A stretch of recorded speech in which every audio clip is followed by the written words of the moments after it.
First Samuel chapter 8 verse 5 to 7. Yan ho ang mensahe ng Diyos. First Samuel chapter 8 verse 5 to 7. Ito ho ang didiinan natin, pag-aaralan natin, hilimayin natin para ho makita natin kung asan ang ating mga sarili. Yan. Ang title ho ng mensahe ito ay rejection. Naranasan mo na bang tanggihan at ma-reject? Maging honest. Naranasan niyo na po ba? Sa tanang buhay nyo, siguro yung mga bata hindi pa nila ranas yan. Pero tayo may edad-edad na, possible naranasan natin ito. Yung maranasan mo i-reject sa iyong mga alok, panukala mo. Nakaranas ka na ba magbigay ng panukala? Naglatag ka ng plano pero wala hong umokay? Reject. Ni-reject ng mga tao mong nakapakinig. Okay, last. Sabi dito, o ikaw mismo, in-offer mo ang sarili mo, tutulong, ay, willing akong tumulong. Sabi sa'yo, wag na. Nag-offer ka na ba ng sarili mo, pero nireject ka? Okay. Tanong, ano ang pakiramdam? Kung naranasan nyo na po ito personally, ang tanong ko sa inyo ngayong araw na to, ano ang pakiramdam? Nasikit? Alam nyo, sa totoo lang, dahil sa rejection, marami nagpapakamatay. Ganon din kaya ang nararamdaman ng ating Diyos kapag may tumatanggi at nagre-reject sa kanyang mga alok, panukala at sa kanya mismo. So Diyos ang ating pag-uusapan ngayon, hindi ho basta tao. Okay, 1 Samuel, pasok tayo sa mensahe ng Panginoon. 1 Samuel chapter 8 verse 5, and said to him, behold, you are old, and your sons do not walk in your ways. Now appoint for us a king to judge us like all the nation. Ang nagsasalita dito sa sa verse 5, mga Israelita, mga elder ng Israelita. Sa pagpasok ng 6, ito ang sabi ni Samuel. But the thing displeased Samuel when they said, give us a king to judge us. And Samuel prayed to the Lord. Pagdating sa 6, si Samuel nagsasalita. Pero pagdating sa 7, tingnan nyo kung sino nagsasalita sa 7. And the Lord said to Samuel, obey the voice of the people in all that they say to you, for they have not rejected you, but they have rejected me from being king over them. Si Lord nakaranas mismo ng rejection. At ang problema dito sa mga tao na to, hindi ko basta-bastang tao ho nag-reject sa kanya. Mga espesyal na tao sa harapan ng Diyos. Kaya sabi ko sa inyo kanina, eto, tandaan, hindi lang ikaw ang nakakaranas ng rejection. Huwag mo sabihin sa sarili mo na, Lord, lagi na lang ako nakakaranas ng rejection. Sabi ng Biblia, maging ang Diyos, nakaranas din ito mula sa mga taong number 1, minahal niya. Ang mga Israelita, minahal ng Diyos. Hindi lang ikaw ang nakaranas ng rejection, maging ang Diyos, nakaranas din ito mula sa mga taong minahal niya, inalagaan niya, at pinili niya. Yan ang pinakahuli. Isipin niyo, inalagaan niya, minahal niya, pinili niya, pero hindi siya pinili. Hindi siya minahal, hindi siya inalagaan. Anong ginawa ng mga Israelita? Nireject pa siya. Kaya, grabe, sakit ng pakiramdam dito ng Diyos. So, tingnan natin Masakit para sa atin ang ma-reject, ganun din lalo sa Diyos. Ito ang isa sa mga kasalanan na maaaring nagagawa nating mga tao nang hindi natin nalalaman o sinasadya. Alam niyo po bang hindi natin minsan sinasadya? Pero napapalitan ng Diyos, yung posisyon ng Diyos sa buhay natin, sa hindi natin sinasadya, napapalitan natin siya. Like for example, sabi ng Diyos sa Bible, akin ang pag-iiganti. Pero ikaw yung gumawa para magiganti, napalitan yung posisyon ng Diyos sa buhay mo. Ang sabi ng Panginoon, ipag-iiganti kita, ipagtatanggol kita, pero pinagtanggol mo ang sarili mo, pinag-iganti mo ang sarili mo. Anong ginawa mo? Kinuha mo, inoccupy mo yung bagay na sa Diyos. Hindi kaya pagre-reject yun? Nakakasama kaya yun sa Diyos? Nakakasakit kaya ng loob yun? Opo, nakakasakit dahil Diyos ang nagsabi na siyang gagawa, pero ginawa mo. Tama? Hindi natin nalalaman o sinasadya, subalit nagagawa natin araw-araw sa ating buhay. Mga kapatid, itong mensahe ng Panginoon sa araw na ito, para sa mga susunod na araw, ang kilos na natin kailangan wala nang open sa Diyos. Kasi maraming beses na natin na-open ng Diyos Yung mga bagay na sa Diyos, kinukuha natin. Yung mga bagay na para sa Diyos o gagawin ng Diyos, ginagawa natin. Ang tawag mo doon ng Diyos, rejection. Okay? Tanong, why was asking for a king wrong and a sign of rejection from God? Di ba sabi ng mga tao, sabi ng mga Israelita, Panginoon, gusto namin magkaroon ng hari. Masama ba yung sinabi ng mga Israelita? Parang nagsabi lang naman ng mga Israelita kay Samuel, Samuel, ipili mo kami ng hari. Pero Sabi ng Diyos, nireject ako ng mga tao. Yun yung ating pag-aaralan kung bakit mo naging mali at naging rejection sa harapan ng Panginoon. Tingnan nyo yung background. The Lord was to be the ruler of Israel. God led the people through Moses and Aaron. Hindi pa ba nila nalalaman? Yung mga Israelita, tama, di ba mo naalala nyo, ang mga Israelita na nirahan sa Egypt, 400 years. To be exact, 430 years silang alipin sa Egypt dahil na prophecy yun. Okay? And then through priests and judges, raised up to govern the people. Okay, pagkatapos mo nila Moses, nila Aaron, namatay ang mga yan, yung kanilang mga descendant, yun ang tuloy-tuloy na naghari sa kanila hanggang sa pumasok ang mga hukom. Pero mababasa nyo sa Bible na kasunod na ng hukom, sino na ho? Si Samuel. Ang pinakahuling hukom sa Bible ay si Samuel. Pagkatapos ni Samuel, wala ka na mababasang hukom kasi ang susunod na sa hukom, mga hari. Alam nyo, madali lang tandaan ng Bible kung alam nyo yung Chronicle. Genesis, Exodus, Leviticus, Numbers, Deuteronomy, Joshua, Judges. Si Joshua ho ay judge. Pagkamatay ni Joshua, nagkaroon ng mga judges, marami. Pagkatapos ng judges, si Samuel ang papasok bago ang king kasi siya yung mag-i-introduce at siya yung mag-anoint sa unang hari ng Israel. Okay? Sabi dito ho, in Samuel time, the people began to worry about who the next leader would be since Samuel's sons did not follow the Lord. Ito ho ang problema. Ito ho, katotohanan lang ha. Hindi ho porke anak ng pastor. Sabi ho, hindi ko alam ang mangyayari kay Joshua bilang anak ng pastor. Bilang anak ng mga Kristiyano, hindi mo rin alam kung ano mangyayari sa mga anak mo. Kasi si Samuel, isang propeta, isang matinong leader ng Israel, pero alam nyo, na-raise niya mga pasaway na mga anak. Ang mga anak ni Samuel, mga kurap. Sila ho yung mga hukom na nasusuhulan noong panahon ng lumang tipan, may mga hukom na nasusuhulan. Isa doon ang mga anak ni Samuel. Ano nangyari? Namatay. Amen ho? Kaya sabi ng mga Israelita, alam mo, hindi maganda yung susunod sa iyo kasi bakit ho? Ang mga anak mo hindi kagaya mo. Yun ho ang kinatatakot ng mga magulang. Pag hindi na-raise ng tamang anak, maliliis siya na landas. May part kaya magulang sa ganun, may part tayo pero hindi ganun kalaki. Kasi ho, ang tao habang lumalaki yan, may sarili ang will. Tama? Kaya ituro natin sa mga anak natin, piliin niya lagi yung tamang daan. Okay? Tuloy natin. Okay, yun yung background. Why was asking for a king is wrong and a sign of rejection from God? Number one na sagot, ito. Sabi dito, the request for a king was a rejection of God's way of leadership over them. Yun ang unang sagot. Kaya pala naging mali yung sabi ng mga Israelita, Samuel, ipili mo kami ng hari kagaya ng ibang bansa, kasi ang sinasabi doon, ito'y rejection sa Diyos, dahil ang sinasabi ng mga Israelita, ayaw namin ng pamumuno ng Diyos. Sa buhay natin, may mga time na parang gusto natin yung lumaylo sa gawain, dahil ang gusto natin bumalik tayo bilang pinuno ng ating sarili. Di ba pag Christian, alam nyo, pasensya na, ang mga Christian maraming bawal. Alam niyo po ba, baka nagugulat kayo, Pastor, Christian ako, pero parang walang bawal. Maraming bawal pag Christian ka na. Alam niyo ba marami? Dahil ang gusto na ng Diyos, ang dapat mong gagawin at hindi na yung gusto mo. Isa yun.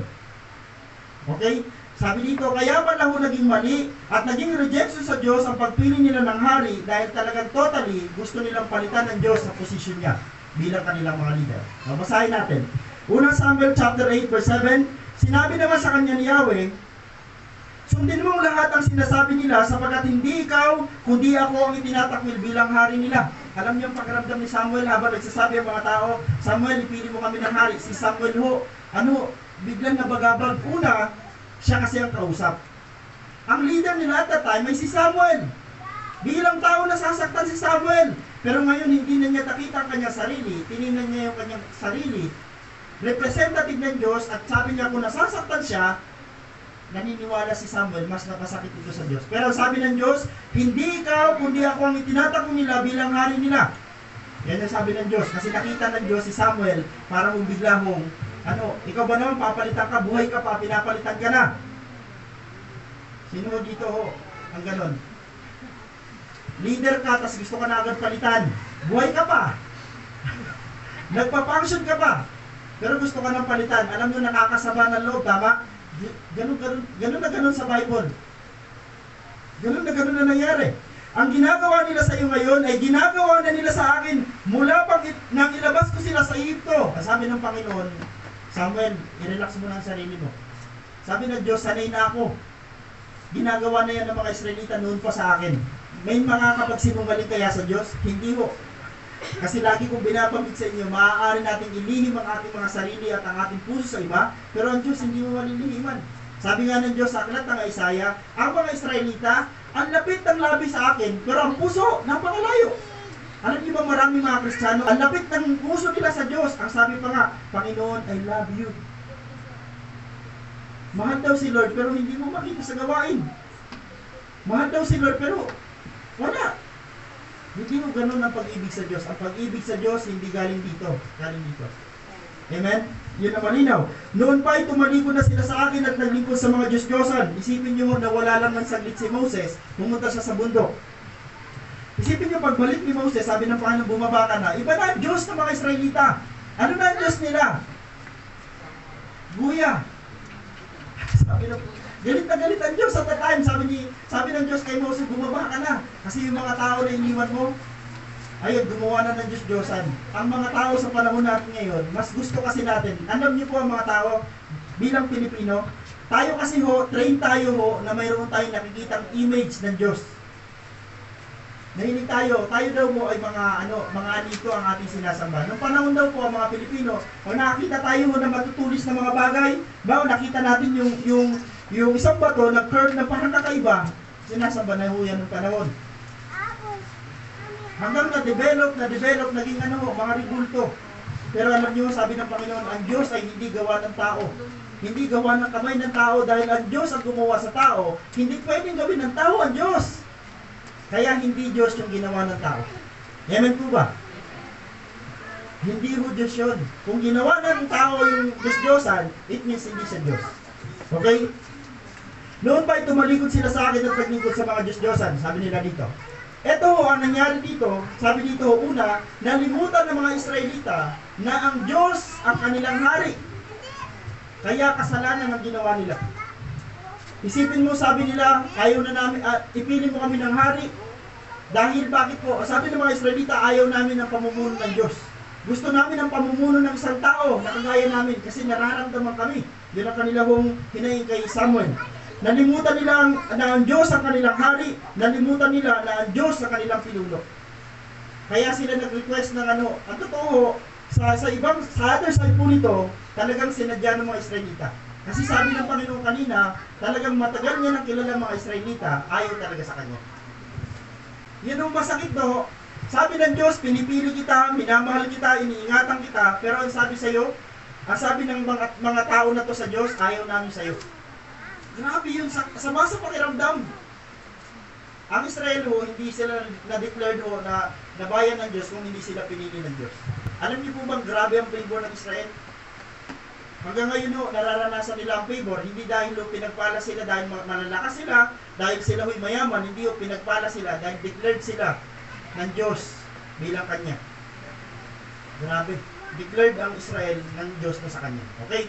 Pangalawang sign na sabi dito, bakit po ang humingi ng hari ay kasalanan o mali at isang rejection sa Diyos, sabi dito ho, number 2, Israelites did so in order to be like all the other nations. Ito ho ang pangalawang kasalanan ng Israel. Kaya nila ginawa yung bagay na yon.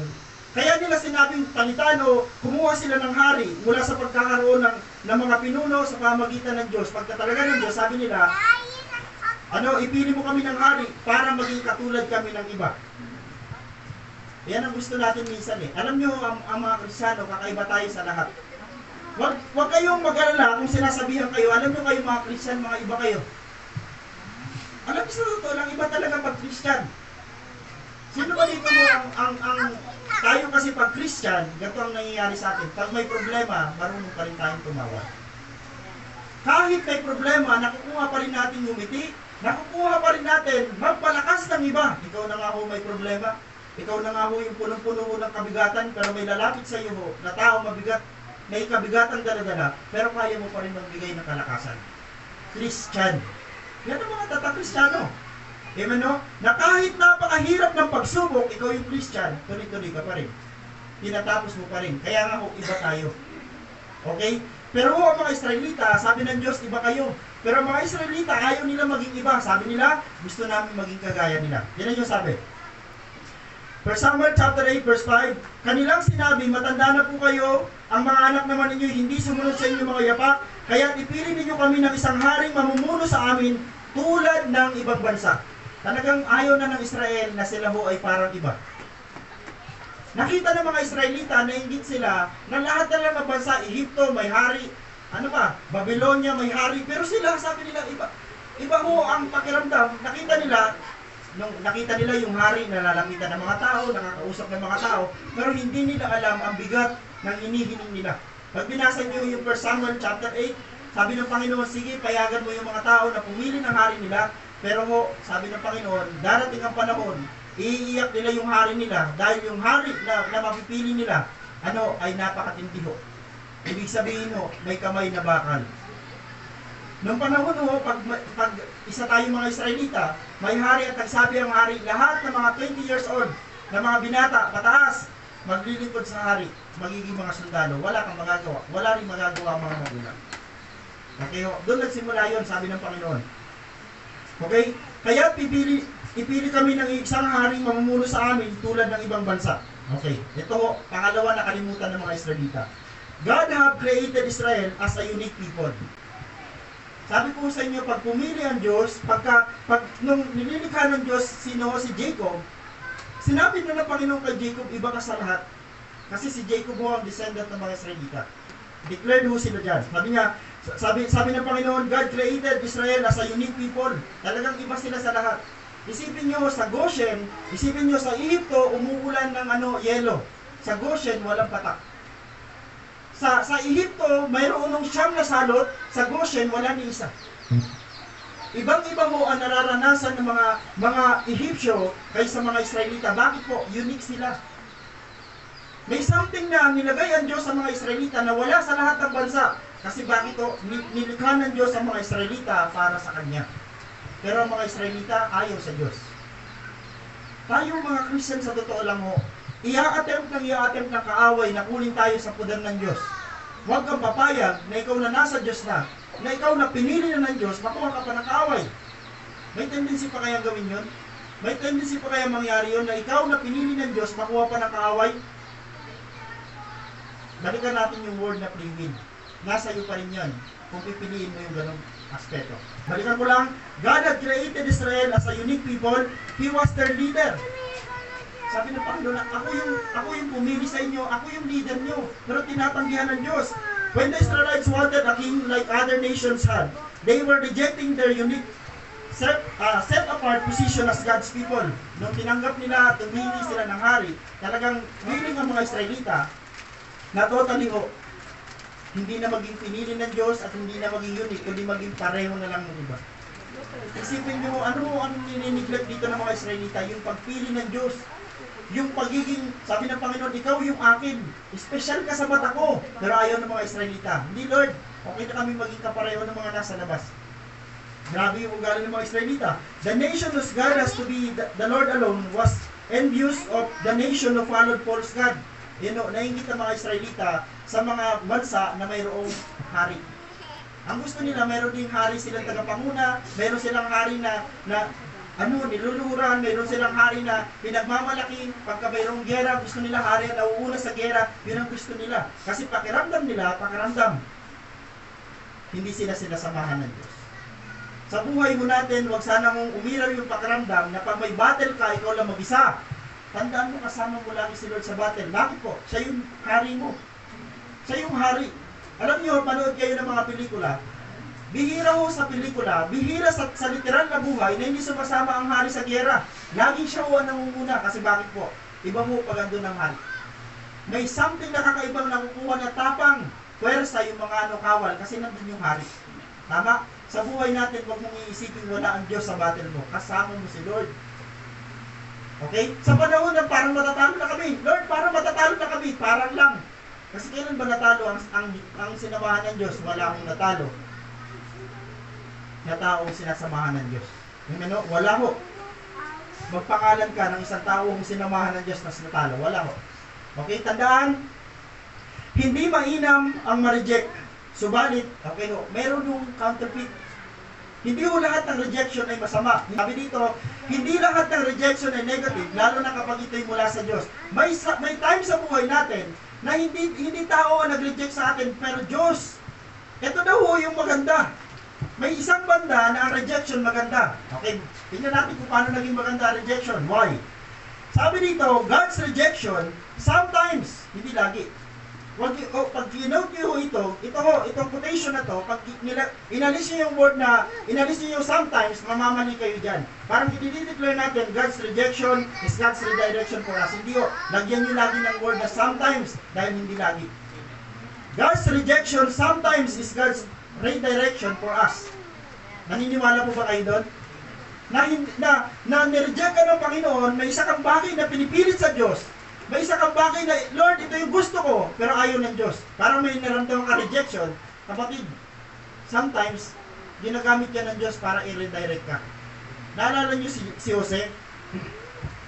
Si Jose, yung tao hong nakaranas ng napakaraming rejection sa buhay. Nabasa niyo sa Bible? Okay, favored si Jose. Si Jose ho, kung bakit sa mahal na mahal ni Jacob, yung tatay niya si Jacob. Kung bakit po mahal na mahal ni Jacob itong si Jose, dahil bakit po isinilang siya, matanda na si Jacob. Kaya po, dinamitan niya, pinahian niya ng pambihirang damit, makulay na damit. O mga magulang, ingat kayo ha, kung mayroon kayong paborito. Meron ba dito mga magulang na may anak na more than 3? O sabihin na lang natin, 2 lang anak mo, pero may favoritism ka. Alam niyo ba masama yun? Yun ang nangyari ho kay Jacob at the time. Si Jose ho, napagdiskutahan siya, nireject siya ng kanyang mga kapatid. Dahil bakit po? Gusto ba talaga ng mga kapatid na yun? Hindi ho, dahil plano ng Diyos. Nung simula nung nakapanaginip si Jose, sabi ni Jose, nakapanaginip siya na mayroong luluhod sa kanya. Tama, napanaginipan niya, yung 2 beses na napanaginipan, kunento niya sa mga kapatid niya, sabi ng mga kapatid niya, hindi kami naniniwala. Nireject ng mga kapatid niya, at para mo, papaikli ho, kwento nangyari. Pinagtulong-tulungan siya, tinapos sa balon, binenta sa Ismailita, si Ismailita, binenta kay Putipar, lahat mo yun nakaranas siya ng rejection. Pero yung rejection na yun, although hindi Diyos ang kumikilos, mga tao yun na-encounter ni Joseph, pero part siya ng kanyang redirection. Kasi ang direction na gusto ng Panginoon para kay Joseph ay ma-fulfill niya yung kanyang promise. Ang pangako ng Panginoon kay Jose, luluhod sa iyo mga kapatid mo, kahit yung iyong mga magulang. Gulat si Jose, sabi niya, Lord, paano mangyayari yun? Alam niyo yun? Ito ka, paborito ka ngayon. Pinagtulungan ka. Grabe lalim nun. Pinagtulungan ka, inulubog ka sa balon, biglang inangat ka kasi kinuha ka, tapos binenta ka na naman. Parang grabe yung buhay ni Jose. Pero alam niyo, sa dulo, dito siya nagtapos. Kung saan, yun ang promise ng Diyos. Kaya nga yung God's rejection, sometimes it is God's redirection for us to fulfill His promise. Para ho ma-fulfill ang promise ng Diyos sa buhay natin, kailangan minsan natin dumanas ng rejection sa Diyos. May mga prayer ka ba na hindi tinuod ng Diyos? Na sinasabi mo, Lord, siguro po, ito yung rejection mo sa buhay ko dahil hindi ito magiging part ng success sa buhay ko. Amen o? So, ibig sabihin, i-accept natin sometimes yung mga rejection. Amen o? Kasi pwedeng gamitin nyo ng Diyos para sa redirection. Pangalawa, God's rejection sometimes is God's protection for us. Naalala niyo si David? Si David ho ay, kanina nabanggit ko sa inyo, si David ho ay grabe mag-pray. At itong prayer na ginawa ni David, sinamahan pa niya ng fasting. Hindi lang ho ito prayer basta-basta. Prayer and fasting. Na may kasama hong paglagay ng abo sa ulo, pagpulit ng damit, pagdamit ng sako, para ho sabi ni David, pag ito ginawa ko, naniniwala kasi matagal ko nang ginagawa ko, tinutugon ako ng Diyos. Ito ang pambihirang nangyari. Sa moment na to, hindi siya tinugon ng Diyos. Sa 2 Samuel chapter 11 verse 12, yan ho ay 11, nagkasala si David. Sa 12, pinarusahan siya ng Diyos. Walang tugon ng Diyos. Pero ho, yung rejection na yon ay protection kay David. Bakit po? Kasi kung tinugon ng Diyos, si David at that time na mabuhay yung kanyang anak sa kasalanan, mananatili si David mamumuhay sa kasalanan. Balikan ko lang, God's rejection sometimes is God's protection for us, like David. Nireject siya ng Panginoon. Yung prayer niya, talaga grabe yung prayer ni David, pero hindi siya tinugon ng Diyos. Bakit po? Para siya maproteksyonan, para hindi na siya magpatuloy at mamuhay sa kasalanan. Okay, dito tayo magtatapos. Paalala, when we rejected God, it will cause maraming bagay ang mangyayari kapag nireject natin ang Diyos. Puro ho ito D. Unang D ho ay demotion. Ano, kabaliktaran po ng ano ang demotion? Promotion. Kapag nireject mo ang Diyos sa iyong buhay, number one, no, mararanasan mo yung pagbaba. Kasi yung naranasan ng mga Israelita, dati yung mga Israelita, pag narinig yung salitang Israel, ay, tanyag siya. Talagang kilalang ang mga Israel. Kasi bakit ikaw ba naman kasama mo ang Diyos ng kalangitan? At pag sinabi yung Diyos ng kalangitan, wala siyang talo. Lahat ng battle niya, isipin nyo, walang magaling na army. Wala silang magaling na sundalo. Pero dahil kasama ang Diyos, kahit ito sino mga naglilid, na hindi naman mga sundalo na nanalo. Naalala niyo yung Sodom at Gomorrah? Anong bahalin ni Abraham? Anong bahalin ni Abraham sa digmaan? Anong bahalin ni Abraham sa gera? Anong bahalin ni Abraham sa battle? Pero dahil kasama niya ang Diyos, nakuha niya si Lot. Tama? Si Gideon. Si Gideon ho, may 32,000, sabi ng Panginoon, bawasan mo yan. Magdala ka lang ng 300. Nanalo, hindi. Nanalo ang kalaban, 135,000 na sundalo. Pagkasama mo ang Diyos, hindi ka matatalo. Sino ang kasama mo ngayon? Pastor, sarili ko na lang, tatalo ka dyan. Pastor, may kasama pa akong isa. Sino? Yung Diyos-Diyosan, tatalo kayong dalawa. Pero pag Diyos ang kasama mo, kahit pagtulong-tulungan ka ng lahat, ng marami, ikaw pa rin ang mananalo. Amen? Okay? When we rejected God, it will cause demotion. Anong kasunod ng demotion? Distraction. Talaga ho, ang problema mo yung word na distraction, di ba ho? Ano, pagkaguho, pagkawasak, lahat na lang mo mangyayari ho, masama. Kasi bakit? Diyos ba naman ang nireject natin? Ano sunod sa D na isa? Division, then last, ang pinakamalalang mangyayari sa mga taong nire-reject ang Diyos, pinakahuli, ano, kamatayan. Lahat po ito, demotion, distraction, division, death, naranasan mo lahat yan ng mga Israelita. Na ang encourage na sa atin bilang mga tagapakinig ng mensahe ng Panginoon, kung ayaw natin maranasan ang bagay na to, wag natin i-reject ang Diyos. Amen o? Ingatan natin ang ating mga sarili, ma-open ng Diyos, dahil po ang Diyos ang isa sa wag natin makanti. Amen o? May mga time sa buhay natin hindi tayo nag-iisip ng mga sinasabi natin at minsan ang nasasaling nun yung puso mismo ng Diyos. Okay, last, hamon. Ito tayo. Bago tayo mag-pray. Hamon, wag nating tanggihan o i-reject ang Diyos sa ating buhay. Yan o ang sana wag nating kakalimutan. Bilang hamon sa atin, wag nating itanggihan o i-reject ang Diyos sa ating buhay. Balikan ko lang ha, may mga bagay sa buhay natin na sinabi ng Diyos, then stand tayo sa sinabi ng Diyos. Kasi pag hindi tayo tumayo sa sinabi ng Diyos, yan ay katumbas agad ng rejection. Amen ho? Pag sinabi ng Panginoon na umasa tayo sa Kanya, tapos umasa ka sa iba, rejection na naman sa Diyos yun. Kaya wag nating tanggihan o reject ang Diyos sa ating buhay, panatilihin natin siya bilang ating hari. Pag sinabing hari, siya dapat ang nasusunod. Amen o ba? Naalala niyo yung tinanggap niyo si Jesus Christ bilang Panginoon at tagapagligtas? Sinabi niyo, Panginoon, kayo na ho ang maging Panginoon, katumbas ng salita ay hari. It means, pag may rules ang Panginoon, kailangan niyo nang nasusunod. Kasi tinanggap mo siya sa iyong buhay bilang leader, bilang tagapanguna, at dapat siya na yung nasusunod. Okay, bilang ating hari, bilang Panginoon, at Diyos ng ating buhay. Wag natin kakalimutan itong bagay na ito. Amen po? Bakit tayo dumadalo sa gawain? Dahil ni-require ng Diyos to. Tama? Dahil ni-require ng Diyos to, at pag hindi na tayo pumunta dito, it means rejection na naman sa Diyos. Kaya tama? Hindi rejection sa pastor, hindi rejection sa church, rejection sa Diyos. Kaya sa totoo lang mo, yung pagpunta mo sa gawain, it means, ito yung commitment mo sa Diyos. Mga kapatid, ito yung mensahe ng Panginoon. Yan yung mensahe about sa rejection at purihin ng Diyos. Sa Diyos ang pinakamataas na papel.